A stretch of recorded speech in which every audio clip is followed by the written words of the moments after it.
Jadi antara pasien umum dan pasien BPJS itu kita tidak membedakan. Hanya dibedakan lewat administrasi saja. Tapi untuk layanan itu sama. Kita selalu sampaikan ke staf rumah sakit bahwa perlakuan itu tidak boleh beda.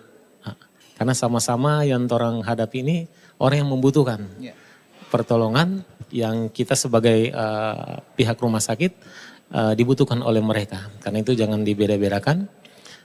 Kemudian yang kedua, seperti yang disampaikan tadi untuk layanan 3 hari. Layanan 3 hari itu memang pernah ada image terjadi.